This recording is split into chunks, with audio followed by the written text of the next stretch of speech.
할렐루야! 오늘은 신앙생활에 있어서 기본이 되는 기도의 중요성과 왜 기도가 필요한지에 대해 이야기해 보려고 합니다. 마태복음 21장 22절을 보면 너희가 기도할 때에 무엇이든지 믿고 구하는 것은 다 받으리라 하시니라. 예수님은 말씀하셨고 데살로니가 전서 5장 17절에는 쉬지 말고 기도하라고 기록되어 있는데요. 기도는 마치 일과 같아서 일하는 것에 따라서 되어지는 것이 달라지고 좋게도 되고 나쁘게도 되듯이 기도하는 것에 따라서 그만큼 되어지는 것이 달라지니 그러므로 정말 기도해야 됩니다. 기도는 호흡과도 같아서 우리가 잠을 잘 때, 쉴 때, 먹을 때, 운동할 때도 늘 쉬지 않고 호흡을 하고 이 호흡이 끊기면 그 어느 것도 할 수 없듯이 기도도 이와 같습니다. 그래서 기도는 누가 시켜서 할 일도 아니고 누가 시킨다고 되는 일도 아니며 또 누가 좋다고 추천해 줄 일도 아닙니다. 바로 자기가 이 기도의 중요성, 필요성을 알고서 해야 되는데요. 사실 신앙인이라면 기도를 꾸준히 하는 사람들도 있지만 왜 기도를 해야 하는지 아직도 모르고 안 하는 사람들이 많습니다. 그렇다면 우리는 왜 기도를 해야 될까요? 누가복음 12장 12절에 마땅히 할 말을 성령이 그때에 너에게 가르치리라 하신 말씀과 같이 기도해야 우리가 어떻게 행해야 되는지 생각과 감동 그리고 깨달음으로 알려주십니다. 또한 기도해야 방향도 방법도 알려주시고 기도를 통해 자기 문제도 인생도 알게 됩니다. 기도하는 것에 따라서 자기 신앙도 달라지고 구원의 차원도 달라지며 하나님과 성령님과 성자의 역사하심도 달라집니다. 남녀가 서로 깊은 대화를 함으로 사랑으로 감동되어 만나듯이 기도해야 하나님과 성령님과 성자 앞에 더 가까이 가게 되고 사랑으로 만나게 됩니다. 또 기도를 하면 육에 속해 있는 생각이 영에 속한 생각으로 바뀌게 되는데요. 특히 기도를 깊이 할 때 하나님과 성령님의 주관권에 들어가게 되니 하나님께 속한 생각들이 떠오르면서 자기가 할 일들을 깨닫게 됩니다. 그리고 기도하면 하나님이 근본을 깨끗이 해결해 주시니 누구든지 기도로 자기 죄를 회개하여 깨끗하게 할 때 하나님 앞에 가까이 나아갈 수 있고 또 그로 인해 사탄을 이기고 육도 영도 사망에서 생명으로 나오게 됩니다.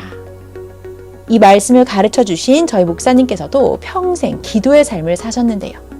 기도함으로 성경의 비밀을 풀고 하나님의 뜻을 깨닫고 알게 되셨고 기도했기 때문에 모든 불의와 악과 싸워 승리할 수 있었으며 기도를 통해 인생의 방향과 답을 얻고 하나님이 원하시는 최고 차원의 구원 역사를 펴나가고 계십니다. 기도는 하나님께 할 말을 하는 것인데요. 부탁하는 말, 간청하는 말이기도 하고 깊은 내면의 것들까지 끌어내서 하는 솔직한 말, 털어놓는 말이기도 합니다.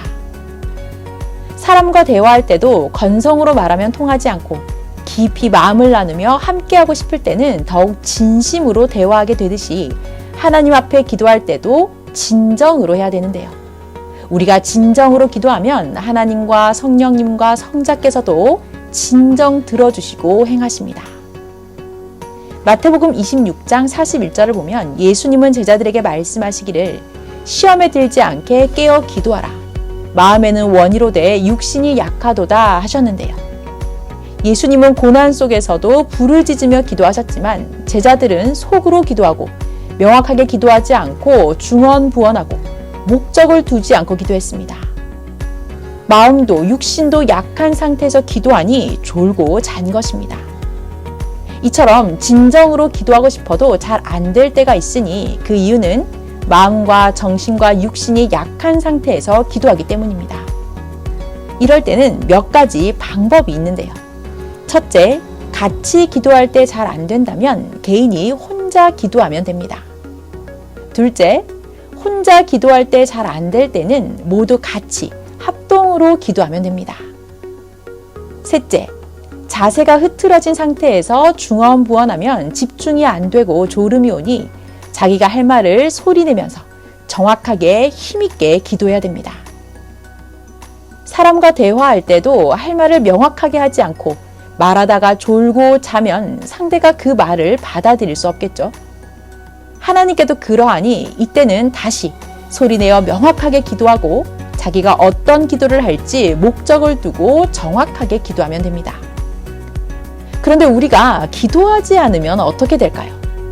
앞서 마태복음 26장 41절의 말씀과 같이 기도하지 않으면 시험에 빠집니다. 또한 기도하지 않으면 자신을 점검하지 못하고 다른 것들에 초점을 맞추게 되니 하나님이 보이지 않게 되고 정확하게 봐야 할 것을 못 보고 문제만 보니 답을 찾지 못해 계속 문제에 빠지게 됩니다. 기도는 삼위와 일체되게 해주고 방향과 흐름을 깨닫게 하며 생각과 삶을 바로잡아주고 문제를 바로 알게 해주고 답을 제시해주니 이처럼 우리가 인생을 살면서 또 신앙생활 가운데 꼭 필요한 것이 바로 기도입니다. 오늘 말씀을 통해 모두 목적을 두고 진정으로 소리내어 힘있게 기도함으로 자신을 점검하여 깨끗하게 하고 하나님 역사의 방향과 흐름을 잘 잡고 각자 해결해야 할 근본 문제가 무엇인지 깨달아 하나님과 성령님과 함께 모든 문제를 해결하고 더욱 삼위와 일체되는 삶을 살기를 주님의 이름으로 축원합니다. 감사합니다.